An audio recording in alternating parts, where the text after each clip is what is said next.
So আমরা previous ক্লাসে মোটামুটি হচ্ছে সিবেক ক্রিয়াটা আর হচ্ছে পেলশিয়ারের যে ক্রিয়া ওটা একটু একটু বলছিলাম আর কি। তো সিবেক ক্রিয়ার আর কি আরও কিছু জিনিস বোঝার আছে আর কি। সো আমরা তো সিবেক ক্রিয়ার যে জিনিসটা দেখছি আর কি, উনি কী বলছে যে দুইটা ভিন্ন আলাদা আলাদা দুইটা ধাতুকে সংযোগ করে দিয়ে একটা সংযোগস্থলে ঠান্ডা করছিল আর একটা সংযোগস্থলে আর কি গরম করছিল অনেক পরিমাণ, যার কারণে ওখানে দেখা গেছে যে একটা তাপীয় তড়িৎ প্রবাহের সৃষ্টি হয়, চলতে থাকে। আর আরেকটা হচ্ছে কী বলে তাপীয় তড়িৎ প্রবাহ, তাপীয় তড়িৎ চালক সৃষ্টি হয়, পরবর্তী দেখা যায় ওখানে একটা তড়িৎ প্রবাহ হয়, যেটাকে আমরা বলছি যে তাপীয় তড়িৎ প্রবাহ আর কি। সো এখন যে জিনিসটা আর কি বুঝতে হবে, আমি একটু আগে একটা চার্টের কথা বলছিলাম যেটা হচ্ছে সিবেক বানাইছিল আর কি, মানে তড়িৎ প্রবাহটা যে হবে আসলে এটা কোন দিকে হবে, এই এক্স ধাতু থেকে ওয়াই থেকে হবে, ওয়াই ধাতুর দিকে, নাকি ওয়াই ধাতু থেকে এক্স ধাতুর দিকে হবে আর কি। সো এইটা আর কি মানে ডিরেকশনটা বোঝার জন্য আর কি উনি কী করছিল যে ভিন্ন ভিন্ন আর কি ধাতু নিয়ে বসায় বসে আর কি দেখছিল যে কোন দিক থেকে কোন দিকে আর কি তড়িৎ প্রবাহটা হয়, এই পূর্ণ একটা সক্রিয়তা সিঁড়ির মতো চার্ট বানাইছিল আর কি। এছাড়াও যে আমরা যে কি বলে এসি তড়িৎ পড়ার সময় দেখছিলাম এখানে একটা চার্ট ছিল আর কি।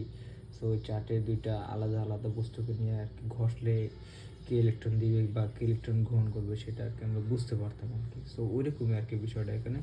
তো এখানে উনি কি করছে, পরবর্তীতে উনি আগের মতোই আর কি কি বলে তোমার একটা সাইডকে আর কি উনি ঠান্ডা রাখে শীতল, আর আরেকটা সাইডকে আর কি গরম রাখে। তো প্রথম দিকে উনি কী করে এখানে এখানে হচ্ছে কি বলে যে এই যে ঠান্ডা আছে এটা হচ্ছে 0 ডিগ্রিতে আছে আমরা বুঝলাম, আর যেটা হচ্ছে গিয়া তোমার গরম আছে এটা হচ্ছে গিয়া আমি বললাম 0 ডিগ্রিতে আছে। ধরো কোনো তাপমাত্রা এখানে মানে পার্থক্য নাই আর কি, দুইটাই আর কি মোটামুটি 0 0তে আছে। তো এখানে কোনো তাপমাত্রার পার্থক্য নাই, তার মানে ইনিশিয়ালি এখানে দেখা যায় যে তড়িৎ শক্তিটার সৃষ্টি হয় না আর কি, মানে = 0 হয়, আর এখানে কোনো তড়িৎ প্রবাহ হয় না আর কি। তো পরবর্তীতে উনি কী করে এই যেই কী বলে এই উষ্ণ সংযোগটা আছে এই সংযোগস্থলে উনি কী করে তাপমাত্রা বাড়াতে থাকে। যেমন ধরো 50 ডিগ্রি সেলসিয়াস নিয়ে আসলাম, তবে এটাকে উনি কনস্ট্যান্ট রাখে আর কি, শীতলটাকে 0 ডিগ্রিতে কনস্ট্যান্ট রাখে। কারণ দুইটা তাপমাত্রা যদি পরিবর্তন করি সেক্ষেত্রে দেখা যাবে যে কী বলে আমরা বুঝতে পারবো না, হিসাব করতে পারবো না। তাই উনি কী করছে আর কি তোমার কী বলে শীতলটাকে কনস্ট্যান্ট রেখে এটাকে পরিবর্তন করে আর কি। সো উনি যেহেতু যখন এই উষ্ণ সংযোগের তাপমাত্রা কী বলে 50 ডিগ্রি সেলসিয়াসে আনে, তখন দেখা যায় এখানে একটা আর কি তড়িৎচালক শক্তির সৃষ্টি হয় আর কি। মোটামুটি একটু এখানে গ্যালভানোমিটার কাঁটাটা একটু বিক্ষেপ দেয় আর কি। তো এখানে একটা মানে তড়িতের একটা প্রবাহ ঘটে আর কি, যেটি বলে তাপীয় তড়িৎ প্রবাহ বলতেছে আমি। সো উনি কী করে পরবর্তীতে এই উষ্ণ সংযোগের তাপমাত্রা আরও বাড়ায়, ধরো 100 ডিগ্রি সেলসিয়াস করলো। দেখা যায় যেহেতু তাপমাত্রার পার্থক্য এখানে বাড়তেছে আর কি। আর থার্মোকাপল আমরা কী জন্য বলছিলাম আর কি, এখানে থার্মোকাপল বলার কারণ হচ্ছে মেনলি এখানে একটা তাপমাত্রার আর কি পার্থক্য হয়, বুঝতে পারছো? এই জন্য আর কি এটাকে থার্মোকাপল বলছি আমরা এখানে। সো উনি কী বলে যে এখানে তোমার এখানে 100 ডিগ্রি সেলসিয়াস করে আর কি এটা। সো 100 ডিগ্রি সেলসিয়াস যখন করে তখন দেখা যায় যে তড়িৎচালক শক্তির পরিমাণ আরও বাড়ে, আর তড়িৎচালক শক্তির পরিমাণ আরও বাড়ে মানে আয়ের পরিমাণও আরও বাড়ে আর কি। সো উনি কী করে এটা তাপমাত্রা আরও বাড়তে থাকে, ধরো 570 ডিগ্রি সেলসিয়াস করে।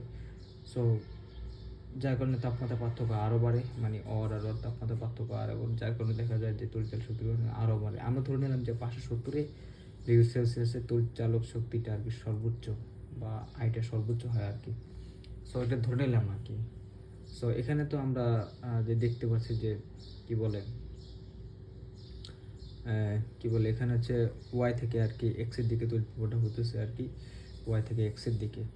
সো 570-এ আমি বললাম যে এখানে তড়িৎচালক শক্তিটা হচ্ছে সর্বোচ্চ আর কি, যদি তাপমাত্রার পার্থক্য 570 ডিগ্রি সেলসিয়াস হয় তার মানে আয়টা সর্বোচ্চ। এখন যদি তুমি কি করো, যদি এই উষ্ণ সংযোগের তাপমাত্রা আরও বাড়াও, মানে 570+, এই যেমন 570+, তখন দেখা যায় কি যে তড়িৎচালক শক্তিটা সৃষ্টি হয়েছিল না, এটার মানটা কমতে থাকে আর কি। মানে সর্বোচ্চতে পৌঁছানোর পরও যদি আমি উষ্ণ সংযোগের তাপমাত্রা আরও বাড়াই, তাহলে দেখা যায় যে আমার এই তাপীয় তড়িৎচালক শক্তির শক্তিটা কমতে থাকে আর কি, তার মানে আয়ের প্রবাহটা কমতে থাকে। সো এইভাবে এরপর যদি আমি কী করি, এই 570 প্লাস প্লাস করি আর কি, মানে আরও বাড়াই এই উষ্ণতার, তাহলে দেখা যায় যে একটা সময় দেখা যায় এটা কমতে কমতে আর কি শূন্য হয়ে যায় আর কি। ধরো আমি কি বললাম 570 প্লাস প্লাস করলাম আর কি, ডিগ্রি সেলসিয়াস করলাম, হ্যাঁ 600 বা 700 এরকম করলাম, দেখা গেল যে আমার এখানে কি বলে তাপীয় তড়িৎ শক্তিটা জিরো হয়ে যায়, তার মানে কি তাপের প্রবাহ বন্ধ হয়ে যায় আর কি, কি বলে তড়িৎ প্রবাহটা বন্ধ হয়ে যায়। এখন আমি কি করলাম, এটা আরও বাড়াইলাম আর কি, এই উষ্ণ সংযোগী তাপমাত্রা আরও বাড়াইলাম, ধরো প্লাস প্লাস প্লাস আর কি, মানে 500 প্লাস প্লাস, এবার প্লাস প্লাস প্লাস মানে আরও অনেক বেশি। তখন দেখা যায় কি যে এই তড়িৎচালক শক্তিটা আবার বাড়ে, কিন্তু এখানে বিষয়টা হচ্ছে কি বিদ্যুৎ প্রবাহটার মানে দিকটা চেঞ্জ হয়ে যায় আর কি। যদি আগে ওয়াই থেকে এক্সের দিকে প্রবাহটা মানে চলে থাকে, তাহলে এবার এক্স থেকে ওয়াই দিকে আর কি প্রবাহটা চলবে আর কি। তার মানে কী বললাম যে তড়িৎচালক শক্তিটার একটা সময় কী করে বাড়তে বাড়তে সর্বোচ্চ পৌঁছে যায়। তখন যদি আমি আরও বাড়াই উষ্ণ তাপমাত্রা, তখন দেখা যায় যে কী বলে ওটা কমতে থাকে, কমতে কমতে যদি আরও বাড়ায় কমতে কমতে একসময় শূন্য হয়ে যায়। তখন যদি আমি আরও বাড়াই, তখন দেখা যায় যে এটা বাড়ে ঠিকই, কিন্তু উল্টা দিকে বাড়ে আর কি, যার কারণে তড়িৎ প্রবাহটা আর কি কী বলে মানে অন্য দিকে আর কি বিপরীত দিকে আর কি তড়িৎ প্রবাহের মানে প্রবাহিত হতে থাকে আর কি। আগে যদি ওয়াই থেকে এক্সের দিকে হয়, এবার এক্স থেকে ওয়াইয়ের দিকে হবে, ঠিক আছে।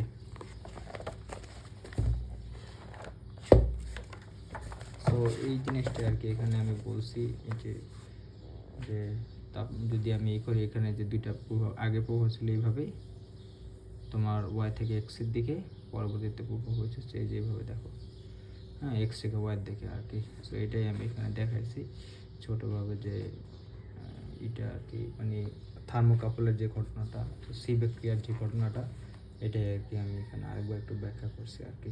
সো এটা নিয়ে আর কি ওই মানে চার্টটা কীভাবে আসলো ওইটা আর কি দেখানোর চেষ্টা করছে। আমরা পরবর্তীতে একটা গ্রাফিক্যালি একটু বোঝার চেষ্টা করবো আর কি বিষয়টা।